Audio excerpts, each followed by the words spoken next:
Hello, and welcome back to Assist in Elections. Today is Sunday, the 24th of November, and we are almost 3 weeks since Election Day. Of course, Donald Trump is the president elect, and most of the news that has been going on in the last 2 weeks has been relating to his cabinet nominee picks, which I'm going to go into further detail once we have a few more. But there's been a lot of controversial ones, and there's been quite a number that are less controversial. But we are starting to get an idea of how Donald Trump is going to govern when he is inaugurated on January 20th, 2025. Now, what I want to quickly do is look back to the election. Of course, Donald Trump flipped Nevada, Arizona, Georgia, Pennsylvania, Michigan, and Wisconsin in this election and run up the numbers in a lot of states, seeing New Jersey go within 5 points, New York go to about 11 points, as well as pretty much every single state swung in favor of the former president on November 6th. Now, what this is important for is you may think that only the Republicans had a amazing thing, and of course they won the Senate, they won the House as well by a very very narrow margin, which is going to be interesting considering the cabinet picks he has done.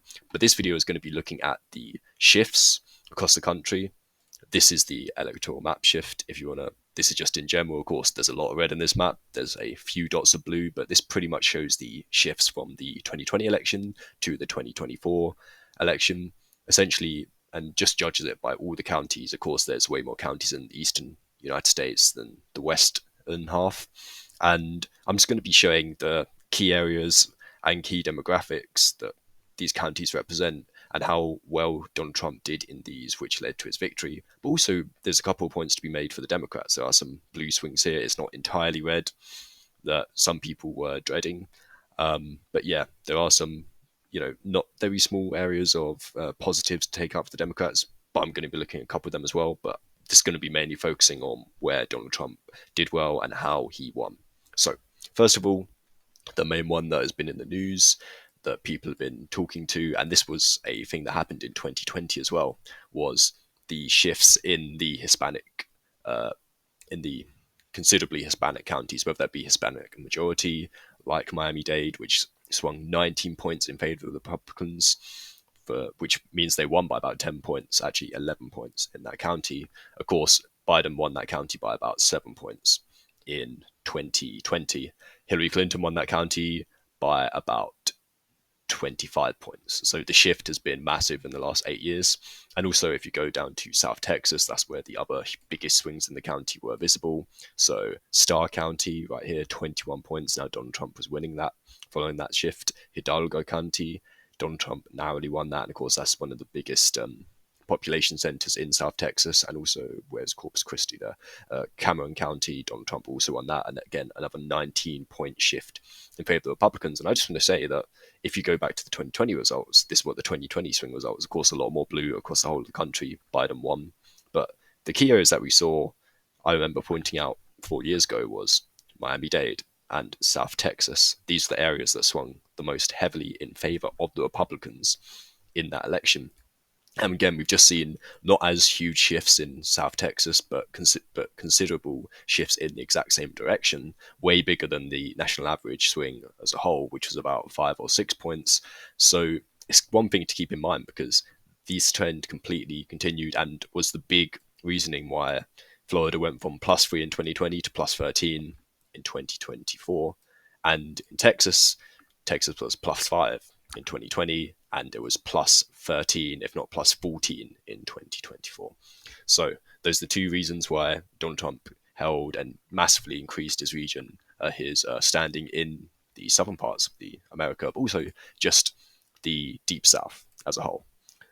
Maybe not the Deep South, but the Old South, the Confederate States. So think Kentucky, think Virginia, think South Carolina. But as you can see, back in 2020, I just want to show you, there was a lot of blue swings in the more Republican counties, such as rural Alabama, rural Mississippi, a lot of areas in Kentucky, a lot of areas in Tennessee. But there is not one single county in Tennessee, in Kentucky, nah, and also in South Carolina that shifted in favor of the Democrats.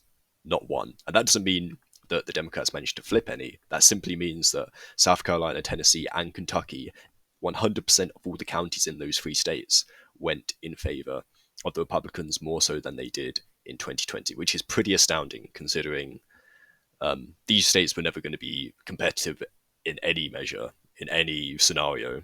Uh, Even South Carolina, which was within a likely margin back in 2020, now Donald Trump won that by 18 points this time compared to Biden losing it by about 13 or 14 points in 2020.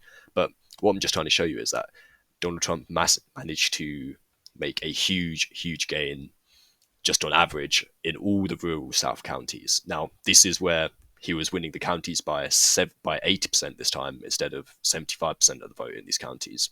And it was on election night when we started to see these counties, especially in Kentucky, especially in Indiana, especially southern Indiana, we saw these counties coming in and like, oh, these are 5 points more in favor of the president. And of course, these counties pretty much, on average, say this one, Greenville County, quite a big area, but, almost 250,000 voters in Greenville County. And that swung 4 points in the Republicans' favor. Of course, there's areas in Tennessee, South Carolina, and Kentucky that swung more in favor of the former president. But this is stuff that we found out early on election night, and pretty much that was just the rest of the whole country. Because if you look at the results, when you're looking at specific demographic groups, Donald Trump performed better in every single demographic group than in 2020, other than those earning more than $100,000 annually, which is really interesting. I'm going to get into that later on. But another key area which he managed to do really well, and I would argue is the reason why he won Michigan, why he won Wisconsin, and why he won Pennsylvania, and in effect won him the presidency, because if Kamala Harris won all those three states, which were the narrowest swing states, of course, she would have won the presidency by getting 270 electoral votes on the dot. Now, I just want to quickly zoom into these urban counties in these areas. So Milwaukee County, the county that encompasses Milwaukee, swung 1.5 points more Republican in 2024. Philadelphia County swung 4.7 points more Republican than in 2020. And where was it? Wayne County, Detroit, of course, that also included Dearborn, Michigan, the Arab American community that, of course, swung very heavily in favor of both Jill Stein and also of Donald Trump, voted 9 points more Republican than in 2020. And this was not just in these areas. Of course, this is where it was most impactful, because those swings of tens of thousands of voters probably made sure that Donald Trump won in Wisconsin, definitely made his win a bit more convincing in Michigan, where he won by 1.5 points, and in Philly and Pennsylvania as a whole. There wasn't really much swing in central Pennsylvania, but these eastern Pennsylvania counties, of course, the Democrats lost 2 House seats in the 7th and the 8th congressional district there. They were expected to hold those. Even though they were going to be competitive, they were expected to hold those, but pretty much you can see all of eastern Pennsylvania swung to the right, pretty much by the national average, or maybe a bit more, such as Lackawanna, 5.6 points, pretty much in line with the average. But Monroe County, Donald Trump actually managed to win that county when Biden won it by a fairly convincing margin. Back in 2020, of course, that Donald Trump won that by maybe 500 votes there. But what it presented was that Donald Trump did extremely well with the minority voters in urban centers. And you can see this across the country. So Denver County, swung 5 points more Republican. LA County, where was it? Swung 11 points more Republican. San Francisco County swung 7.7 points more Republican. What other places can we look at? Boston. So, not Suffolk. Wait, let me zoom in a bit. A bit hard to get because the New England counties are quite small. There it is, Middlesex County, 6.5% more Republican. And Capital Planning Region, so Hartford, Connecticut. Providence, 9 points for Republican. Capital Planning Region, where Hartford, Connecticut is, 5 points more Republican. This was a trend we saw across the country, and it was one of the reasons that Donald Trump actually managed to win the popular vote, which many people said was a very, very unlikely scenario. I thought it was a lot more likely than people thought it was going to be, because in my prediction reason that Kamala Harris would win the popular vote by the same margin that Donald Trump won, so say 1.5 points. And of course, in the end, it was 3 points in the other direction. It was Donald Trump winning it by 1.5 points. But this is how he won the popular vote, and also arguably the election, just because of the importance of those, tens of thousands of votes in and around Philadelphia, in and around Detroit, in and around Milwaukee. These are sort of the swings that they may be quite narrow and pretty much in line with the country as a whole. But if Democrats had any chance of winning this election, they had to hold on to their base in the urban centres. And also just looking at the northeastern areas as well. This is where, of course, it didn't really affect anything because none of these states actually change hands. I mean, there was talk of, New Jersey back in August and July when Biden just dropped out, saying, oh, Donald Trump had a chance in New Jersey. Donald Trump even had a chance in New York. Of course, those were never realistic. But New Jersey only voted for the Democrat by about 5 points, which is an incredible number considering Joe Biden won this state by about 14 points back in 2020. And of course, it's the least, other than New Hampshire, of course, and Maine. But if we're talking about the northeastern region where there's a lot of urban, there's a lot of really high population, a lot of urban areas, then New Jersey is one that was a massive shock. So, of course, northeastern Jersey, we had Passaic County was the big standout one, heavily Latino area, and Donald Trump won Passaic County, 19-point swing. But also just other areas in New Jersey, Bergen County, 13 points more Republican, Union County, Union City, a heavily Cuban American area, 11 points more Republican. Even though Kamala Harris did win pretty much all of these, other than Passaic County, it showed that this was not just something that we saw in Jersey as well. Long Island, 14 points more Republican, Nassau and Suffolk County, 11 points more Republican. And also going down to the DC suburbs, we saw Ladon County, which the big, red siren for the Democrats, thinking that, oh, this is going to be a very, very upward battle from now on, because we saw a 9-point shift there, but we also saw this in Prince George County in Maryland, 5-point shift to the Republicans. Prince William County, 9-point shift to the Republicans. And even, Alexandria, really heavily Democratic area, 5.5-point shift. And then Arlington County, 5-point shift as well. Kamala Harris was still winning this place by almost 80 points, but that 5-point shift pretty much knocked her average down in Virginia from Joe Biden's high of 10 points down to about 5 points. And that's pretty much the 4 key areas of where Donald Trump's victory was based in.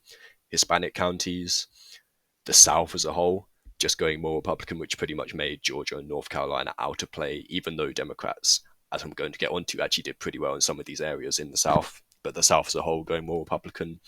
Urban centers across the country, but most damaging for the Democrats, areas such as Wisconsin, areas such as Milwaukee, areas such as Detroit, and areas such as Philadelphia, and also just the Northeast as a whole. Of course, that included some of Pennsylvania as the only state that really would have affected that, but the whole of New England and the whole of the New York tri-state area swung to the right as well.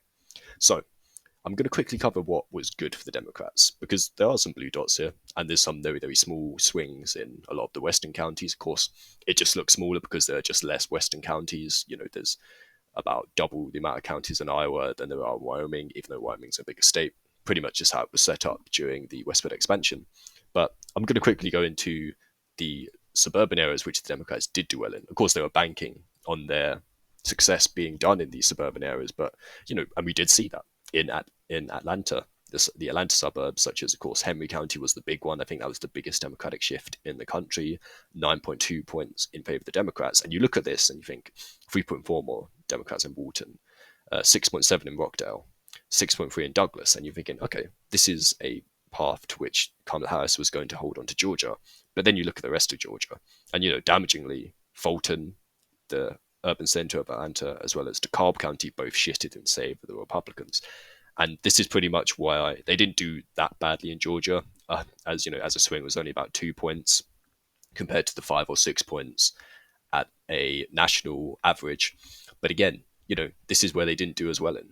But yeah, I mean, of course, also there was what wasn't just in Atlanta. Yeah, it wasn't just the Atlanta suburbs they did all right in. Indiana, the Indianapolis suburbs, Hancock County swung 4 points in favor of the Democrats. Hamilton County was one early on. They were looking hopeful that they might be able to flip, but in the end, the votes started coming in. It didn't look as good, but still about a point more in favor of the Democrats. Boone County, 2.4. Hendricks County, 2.4. And also, if you go up to Milwaukee, you see the Milwaukee suburbs did have a small shift in favor. So Ozaukee County, Washington County, and Waukesha County as well. But again, this just simply wasn't enough. because it only happened in certain suburban areas. I already showed you the DC suburbs definitely didn't flip that way. The New York City suburbs definitely didn't flip that way. But this is where their messaging somehow managed to come across.